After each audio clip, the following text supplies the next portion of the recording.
بسم اللہ الرحمن الرحیم۔ مکتوب فلسطین از محمود احمد ملک۔ روزنامہ الفضل انٹرنیشنل، بدھ 3 جنوری 2024۔ میں وہ مقدس خطۂ ارض ہوں جسے بے شمار انبیاء علیہم السلام اور کئی پاکیزہ بزرگ ہستیوں کے قدموں نے ایسی برکت بخشی کہ مجھے ارض مقدس کے نام سے ہی موسوم کر دیا گیا۔ ان پاکیزہ اور روحانی وجودوں میں سے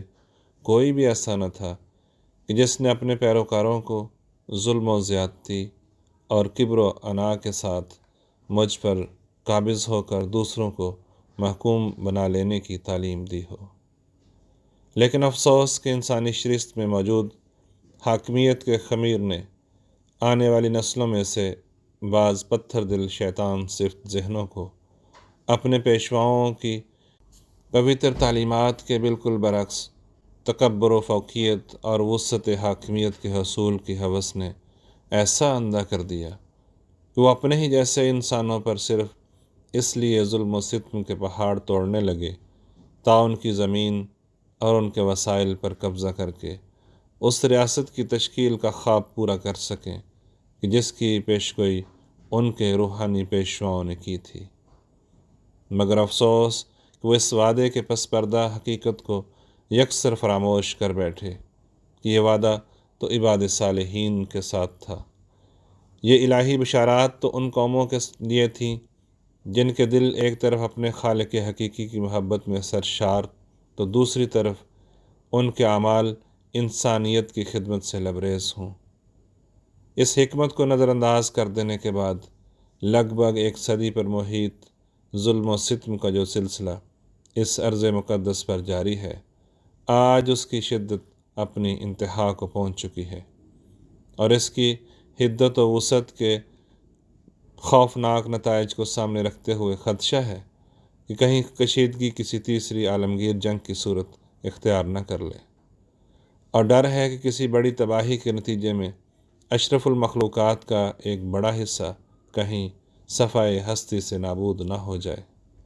اور بنی نوع انسان کی تمام تر سائنسی ترقیات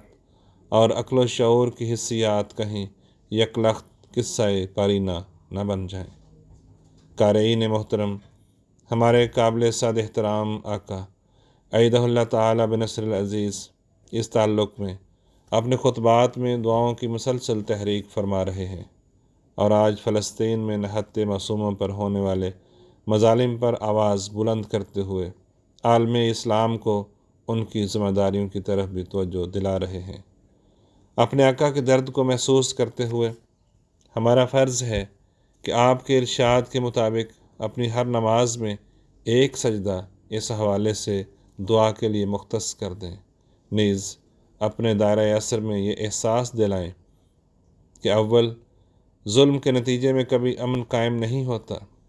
ظلم کے نتیجے میں مزید ظلم ہی جنم لیتا ہے۔ ظلم کی مقدار کے کم یا زیادہ ہونے سے اس کے نتیجے میں پیدا ہونے والی نفرت میں کمی نہیں کی جا سکتی۔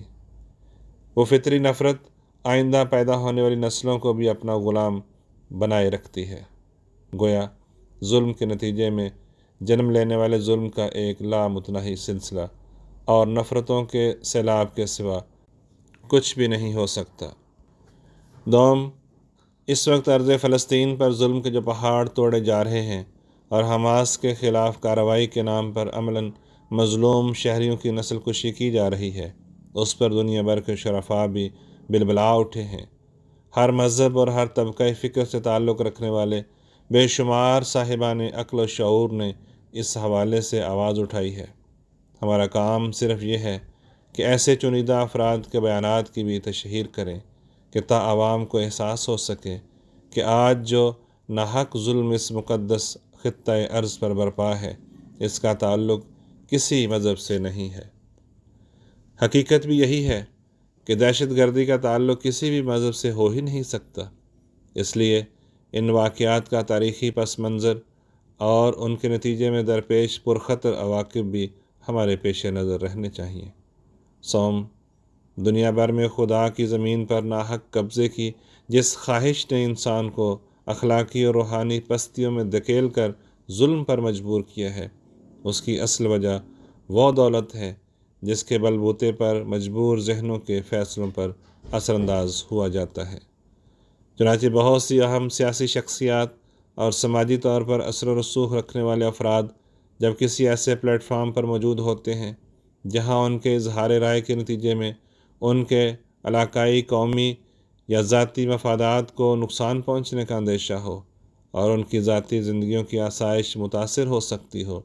تو پھر وہی حقیقت شناس ہر قسم کی سچائی کو بالائے طاق رکھ کر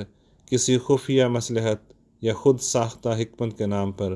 اپنی رائے کو سیاسی پردوں میں لپیٹ کر پیش کرتے ہیں،